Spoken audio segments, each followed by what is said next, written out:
Hey guys and girls, my name's Alan. Welcome to another gameplay commentary. Another Black Ops 3 early match for you to enjoy. I've been doing quite a few of these recently. And also, to note, third commentary in 3 weeks. Whoop whoop, keeping up on my schedule. So yeah, as I was saying, another early gameplay. I think this might be my first full game of kill confirmed. I'm not too sure. That's the problem when you record gameplay like months and months ago, and then you try and do a commentary of it. Is that you can't remember what the hell's going on.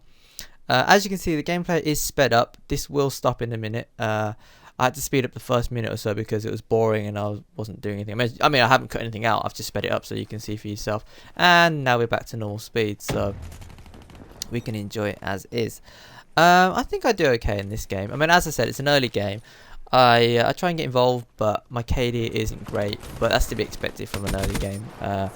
So yeah, I'm probably still learning the map at this point. I'm not too sure. I'm just rotating around the sides, just sticking to my simple learning rules. Stick to the edges and don't run in the middle unless you want to die. I actually do run into the middle a couple of times and I do die. So yeah, kind of didn't listen to my advice the entire game through, but I paid for it. So yeah, kill confirmed. Again, nothing changes really from previous games. You kill an enemy, they drop tags. You have to pick up the tags to confirm the kill, and that's how the game is scored. So you can kill the enemy 100 times, but if you don't confirm any of the tags, it doesn't count towards the game score, and ultimately you're not helping your team. So go for the tags is the rule. But don't always go for the tags if you think it's a risk. For example, if an enemy dies in the open, if you then run out into the open, if you fail to confirm that kill and get killed in the process, then you'll have handed the enemy a confirm, and you would have not confirmed the kill that you were going for. So that would have been a pointless death, basically. So yeah, I mean, go for the confirm if possible, if it's safe to do so. But don't always just rush out there, willy-nilly sort of thing. You need to play smart. And here, I jumped out the window. I knew it was a stupid thing to do, but, well, looking back, I know it's a stupid thing to do. At the time, I probably didn't think about it too much, but you jump onto that window ledge, you expose yourself to pretty much the entire map. So if anyone's looking at you, you're dead. There's no two ways about it. But you live and you learn. As I said, this is very early gameplay, so I'm going to make a lot of silly mistakes. As you can see there, I've just picked up the hater, or the VSAT if you're OG. But I mean, obviously, if you've played previous Call of Duties, you'll probably know what the VSAT does. It lights up all the enemies, shows you exactly which way they're facing, where they're moving to, and so on and so forth. In this game, the hater's actually a bit different. So the hater is actually something that can be shut down now. In previous games, VSAT, orbital VSAT was, as it said, in orbit in space, so it couldn't be shut down, and you couldn't even see it on the mini map. You just have to assume it was there. Well, not assume it was there, but obviously when the call out says it's there, then you have to just pay attention to how long it's in the air for. But in this game, it can be shut down. I'm not too sure how many shots exactly, but I know it's a lot. And I know there's been a bit of arguments about how it shouldn't be shut down, or it should be shut down, or whatever. But I'm in the camp which says it probably shouldn't be shut down. Having said that, though, it's not that easy to shoot down. Like, if you're the only person on the team who's actually got half a brain cell and trying to shoot it down when it comes up, then it's going to take you a while. It's like 4 or 5 shots or something like that. And on certain maps, trying to find it for starters is a pain in the ass.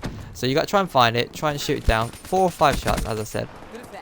And because the enemy can see where you are, they'll obviously be hunting you down. So if you're doing it on your own, it's actually quite hard to do, and can get a bit annoying. But if the entire team is switched on and they all fire a single shot each, I think it's coming down in seconds.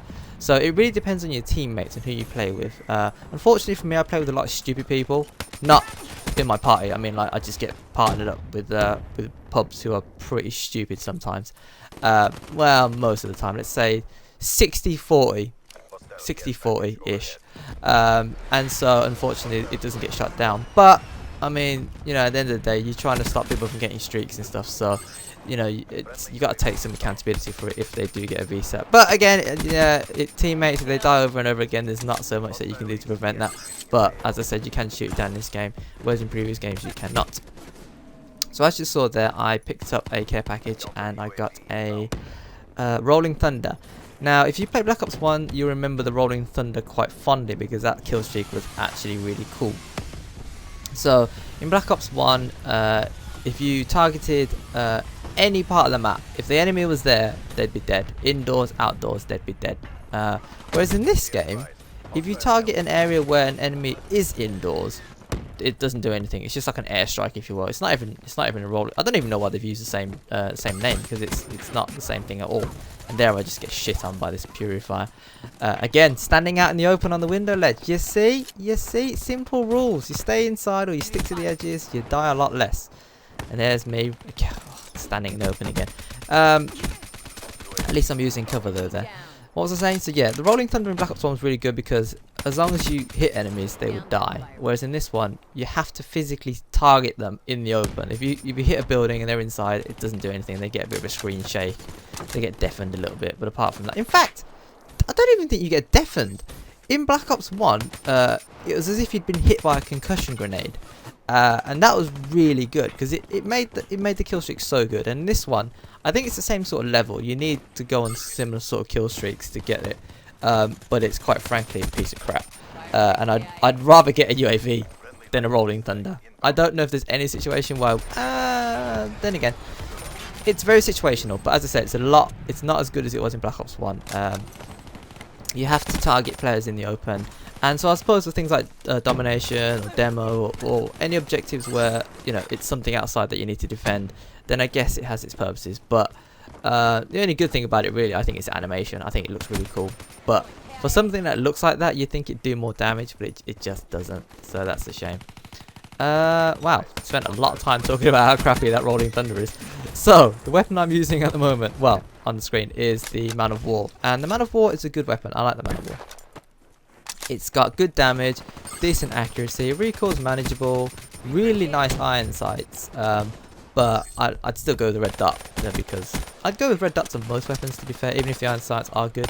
I don't know what I'm doing here. I'm challenging this dude. I've got an AR and I'm using my pistol. I know I pistol swapped to take out another player, but I didn't swap back and I probably should have done.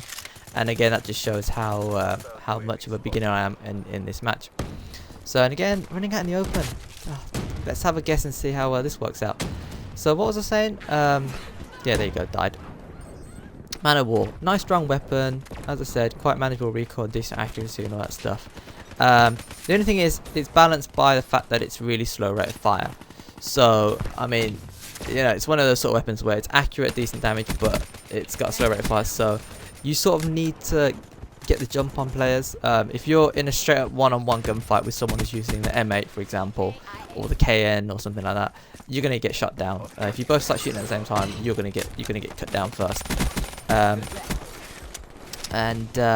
So it's a weapon that I can use, and I did use it initially because I heard, you know, good reviews about it. But as I've unlocked better weapons, I've sort of leaned towards like the KN and of course the M8, which is just an absolute beast of a weapon. Even though they nerfed it now, they've nerfed it a couple of months ago, so it's not as good as it was at launch, but it's still a pretty decent weapon. So yeah, as you can see from the scoreline, it's quite a close match. And I think that's probably because, as I said earlier, this is an earlier piece of gameplay, and everyone's still learning the map, still learning the game. You know, not the game mode, but like the you know, the play styles and stuff, how to use all the mechanics and the weapons and the specialists.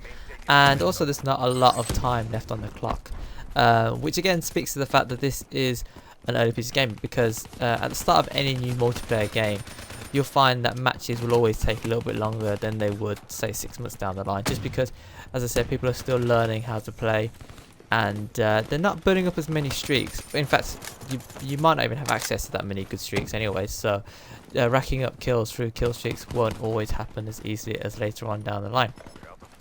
But I mean, we managed to pull away as a team. So yeah, that about wraps it up for this gameplay commentary. The match is going to come to an end pretty soon. So I'll try and do another gameplay commentary next week. Try and make it 4 for 4. If you enjoyed the video, consider tapping that like button for me, please. Really appreciate it if you do. And if you have any comments you want to share with me about how you feel the Man of War is, then by all means share below, and I'll be interested to read those. And if you want to see more content, then feel free to check out the channel and subscribe if you want to get some notifications of new videos. So yeah, until next time, thanks for watching, take care, and I'll see you later.